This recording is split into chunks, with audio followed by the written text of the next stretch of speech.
Surely today we're on the edge of the kingdom. The angels are working, their fingerprints are everywhere.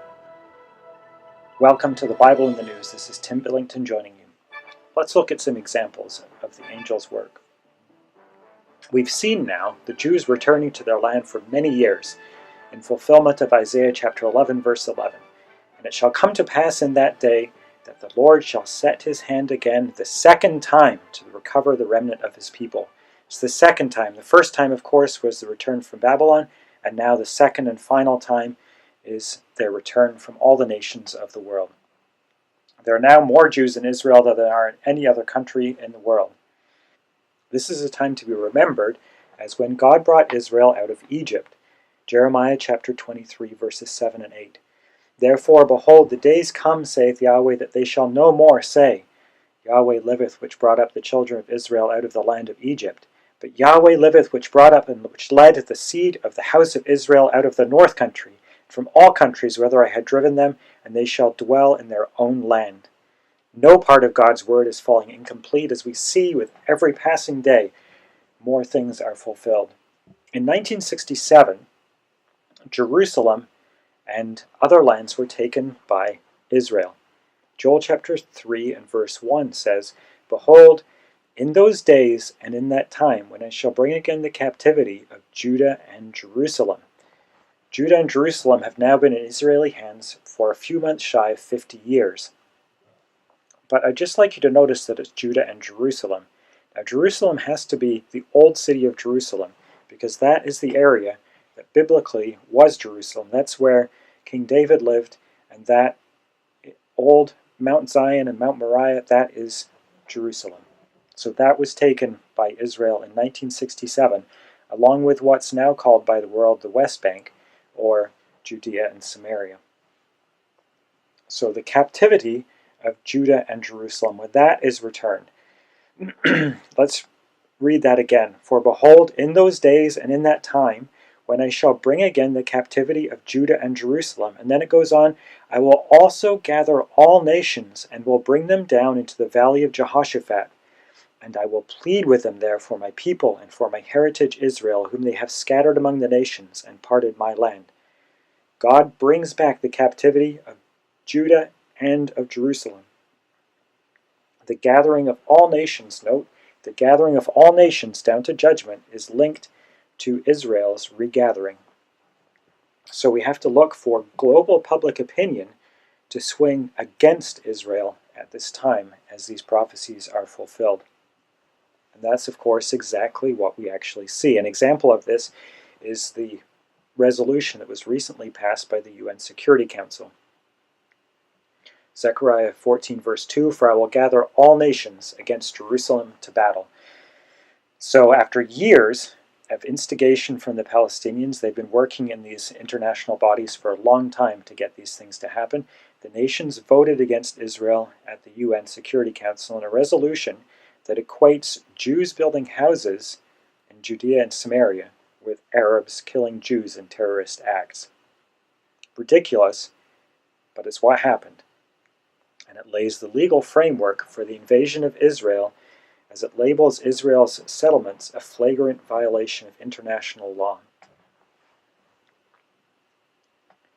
But before this happens, we need to see peace in the midst of the land. That's the same area of Judea and Samaria and Jerusalem. Ezekiel 38, a parallel prophecy, says, And thou shalt say, this is verse 11, Thou shalt say, I will go up to the land of unwalled villages. I will go to them that are at rest, that dwell safely, all of them dwelling without walls, and having neither bars nor gates, to take a spoil and to take a prey, to turn thine hand upon the desolate places that are now inhabited, and upon the people that are gathered out of the nations, which have gotten cattle and goods, that dwell in the midst of the land. That midst of the land, if you look at a map, clearly that West Bank, Judea, and Samaria area is literally in the middle of the land. And biblically, that midst of the land is actually the navel of the land, and that word is only used in this kind of context in one other place, and it's referring to Shechem, which is the middle of Samaria. So the period right before the great battle is a time of peace, but it's a peace that sees Jews dwelling in the midst of the land in this area. So that means it can't be the two-state solution that the nations have been pushing for, because that would sever that middle of the land out of Israel's control. It would sever God's land down the middle. So what we need to look for is new voices that are striving for something new, because that two-state solution doesn't fulfill the prophecy. One, because the Jews need to be living there, and two, because that's the thorn in the side of the nations that makes them angry and is bringing them down. So, sold to the children of Judah. Let's read on in Joel chapter 3. Joel chapter 3, verses 4 to 8. It says, Yea, and what have ye to do with me, O Tyre and Sidon and all the coasts of Palestine? The children also of Judah and the children of Jerusalem have ye sold unto the Grecians, that ye might remove them far from their border. Behold, I will sell your sons and your daughters to the hand of the children of Judah, and they shall sell them to the Sabaeans, to a people far off, for Yahweh hath spoken it. So let's look at who this might be talking about. So that verse 8, I will sell your sons and your daughters into the hands of the children of Judah, and they shall sell them to the Sabaeans. Who is this passage talking about? Well, the one group of people has to be the Palestinians.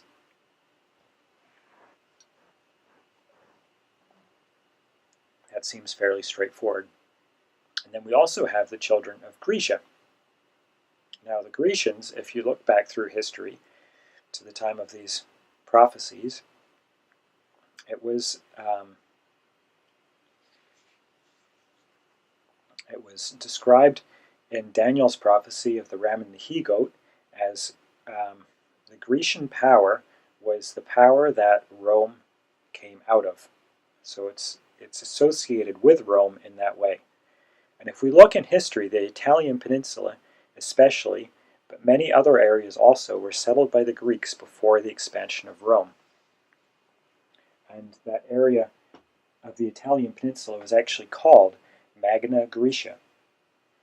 And let's take a look. Early Greek settlements. The different colors are different ages, but you can see that they're scattered all around. They're quite heavily in Italy. They're in Russia, around the Black Sea, Greece, France, Spain, even Africa a little bit.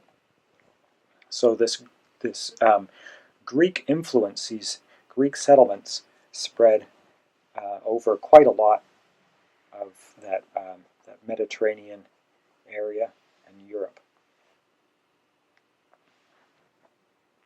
Okay, now for the children of Judah and the Sabaeans. This is where it gets interesting. The Sabaeans would primarily be today what is the war-torn country of Yemen, although it was likely larger than what's Yemen today, taking in more of the Arabian Peninsula, and some even think possibly into Africa. So that's what that's talking about. But now let's look at the children of Judah. The simple answer would be just to say that this is the Jews. That's straightforward and that's true. But it does seem to be something a little bit more specific. Consider this. If the bringing again of the captivity of Judah and Jerusalem is 1967, it's marked by the date that they gained the Old City. Because the Old City is Jerusalem, they gained Jerusalem in 1967, saying that the captivity of Judah is returned at the same time. So, if that logic follows, Judah here must refer to all or part of the other territory that they gained at the same time. The West Bank. Consider the following. The ancient tribal allotment of Judah is in that area. The ancient kingdom of Judah during the divided kingdom was in that area. And in the Roman time, the province of Judea was in that area also. The province of Judea was larger.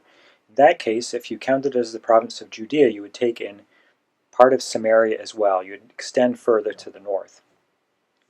But in any of those scenarios, what that would mean is that it would label those that the world would call the Jewish settlers from the occupied West Bank the children of Judah. Do you get that? If the other area that was captured in 1967 is Judah, then the Jewish settlers that the world is losing their minds about today would be the children of Judah. So Israel, a sign is to be proclaimed. So this is something that we need to be shouting about and proclaiming among the nations. Jeremiah 31 verse 7, "For thus saith Yahweh, sing with gladness for Jacob, and shout among the chief of the nations. Publish ye, praise ye, and say, O Yahweh, save thy people, the remnant of Israel." And in verse 10 it says, "Hear the word of Yahweh, O ye nations, and declare it in the isles afar off, and say, He that scattered Israel will gather him, and keep him, as a shepherd doth his flock." This is to be the time of Israel's great salvation. This is the time when God is moving to save his people. AD 70 was a time of great judgment for Israel, and Armageddon will be a time of God's judgment upon the Gentiles. Look at Joel chapter 3 verse 2. "I will also gather all nations, and will bring them down into the valley of Jehoshaphat, and will plead with them there for my people, and for my heritage of Israel." AD 70 was a time that saw 2/3 of Jews killed, and the rest scattered among the nations. This is to be a time of Israel's great salvation. It says also in Jeremiah that there would be punishment for them. It will be a time of trouble, but not like it was in AD 70. The day of salvation is to be coming for Israel. Let's look at this that John Thomas wrote in the last days of Judah's commonwealth. He's commenting on Jeremiah chapter 30 and verse 7. It says, "The time of Jacob's trouble, out of which he is to be saved, is a great day, so that none is like it." Jeremiah 30 verse 7. "The great and terrible day of Jehovah upon the Gentiles, as the last days were upon the Jews. These last days were what Peter styles the day of God, which his brethren in Christ were looking for and earnestly desiring the presence of." That's the second epistle of Peter, and 3 verse 12. "A day of days that needs to be shortened, or no flesh of Israel in the land would have escaped." Mark chapter 13 verse 20. "But the latter days are the year of the redeemed of Jehovah, the day of Jehovah's vengeance, the year of recompenses for the controversy of Zion." Isaiah 34 verse 8 and 63 verse 4. So the last days that he refers to are the days of AD 70. The latter days are our days, the time of judgment on the Gentiles. And it's interesting now what we're seeing in Israel. There's an awakening happening, a religious awakening. The rest of the world is heading towards atheism, humanism, immorality, turning away from God. But in Israel, the opposite is happening. They're turning towards God. They're coming back to their land. They're seeing God's hand at work. It's building faith, and their minds are being opened to the fulfillment of Scripture. They're being prepared for teaching. And it makes sense that the teaching that the Bible talks about, the teaching that precedes Armageddon, that Elijah and the teachers of Jeremiah chapter 3 verse 15 and 23 verse 4 and so on will do, that teaching, it makes sense that that would be in this time of peace. So let's have a look at this awakening that's happening a little bit. Now this is Haaretz.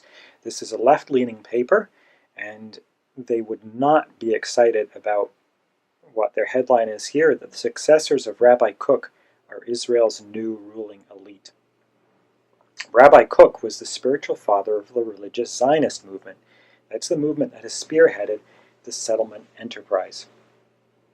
So now not only have they risen, but they've risen to the point that they're actually taking over Israel's political systems. One man that's notable in this regard is a man by the name of Naftali Bennett.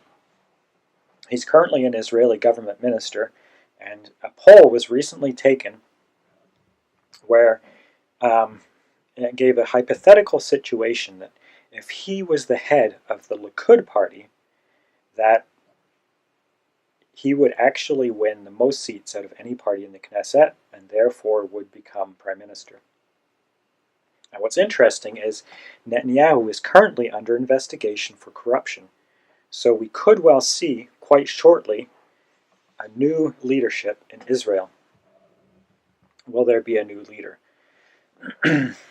So this Naftali Bennett, who is this man? He's a right-wing minister, and he heads a party that you could call it the settler party in a way. It's called Jewish Home, and it's quite right-wing and supports settlement in Judea and Samaria.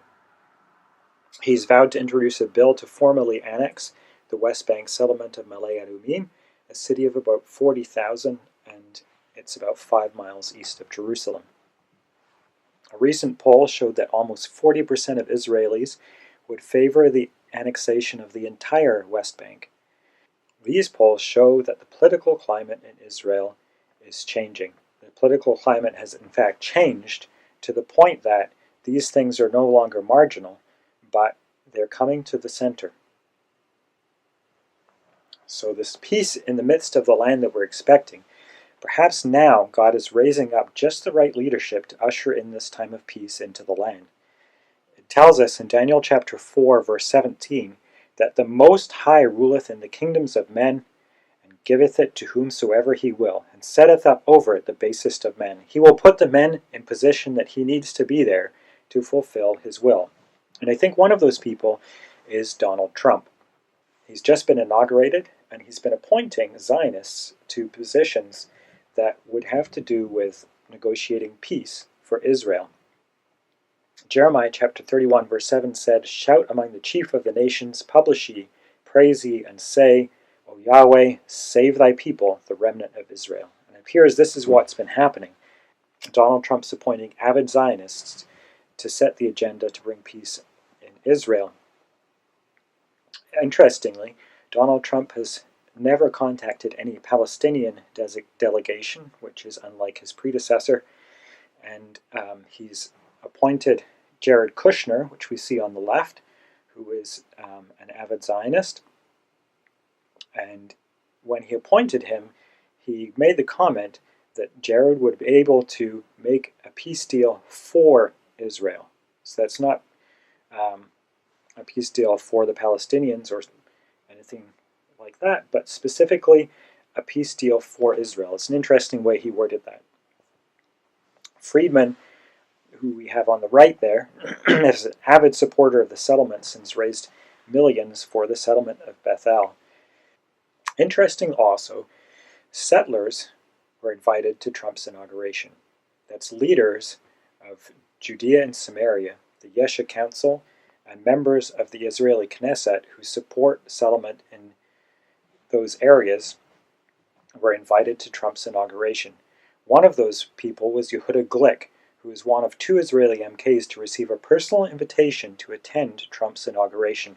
They are the first members of the Knesset to attend a presidential inauguration. Also, several leaders of the Jewish communities in Judea and Samaria also accepted invitations to attend the inauguration, including Samaria Regional Council head Yossi Dagan, Efrat Mayor Oded Ravivi, and Ma'ale Adumim Mayor Benny Kashriel. All of those invited support Israeli Jewish towns of Judea and Samaria and Jerusalem. All but one of them live in Judea and Samaria. So let's have a little look at this man, Yehuda Glick. He's quite an interesting individual. He's now an MK, and he's a Temple Mount activist. He's the only person in Israeli history shot in an attempted assassination that actually survived. He was shot 4 times at point-blank range by an Arab terrorist, and after he was in hospital for about a month, he was released and has done very well. Shortly after that happened, which seemed to be a miraculous survival, he was sworn in as a member of Knesset. Now, the interesting thing about that is that he never made any effort to actually make it into the Israeli parliament. Whoever ends up in government without trying. It's almost ludicrous in today's world, but that's what happened to this man. He gained the 33rd spot on the Likud list.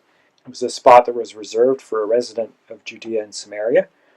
And then there was 3 people that were that had to resign for one reason or another, which made a spot open for him. And he is a resident of the southern Judean community of Othniel. Now let's have a look at what this man says about peace. This would be a typical kind of plan. So let's read this little quote. Glick's vision of peace is coexistence under Jewish control. Palestinians, he said, have missed the train for their own state. He instead advocates subsuming the occupied West Bank, where he lives with his wife and children in the Jewish settlement of Othniel, into Israel. In this vision, the West Bank Palestinians would become citizens of Jewish Israel, gaining the right to serve in the Israeli Knesset, but ceding their hopes for independence. His proposal, he said, does not include Gaza and its 1.5 million Palestinians at this time. This would enable his expanded version of Israel to maintain a Jewish majority, albeit a smaller one, about 63% of the population compared to the almost 75% that there is now. Moreover, Israel would pay Palestinians to emigrate, he added, abetting a quiet flow out of the West Bank's Arab population that he claimed was already taking place. The project in Judea and Samaria will be gradual, his spokesman wrote in an email, using biblical names for the West Bank region, and in addition, only those who are not part of any terrorist activity for 10 years will receive citizenship. So that's an interesting plan that he has there. That's a vision for peace that would fit Joel chapter 3. This is an interesting little comment that President Trump made as he was inaugurated. He said, "We stand at the birth of a new millennium, ready to unlock the histories of space to free the earth from the miseries of disease and to harness the energies, industries, and technologies of tomorrow." I don't think Trump knew what he was saying. Where are we in the world? What is going on? What does this mean? We're on the very edge of the return of Jesus Christ. We're on the verge of the resurrection of Elijah the prophet, and we're on the verge of the bringing in of the new millennium. The controversy of Zion is coming to a head. Elijah will soon teach his people again, and the Messiah will save all of Israel. Tomorrow morning may be the resurrection morning. When God opens the graves to new life, it may not be tomorrow, but it must be soon.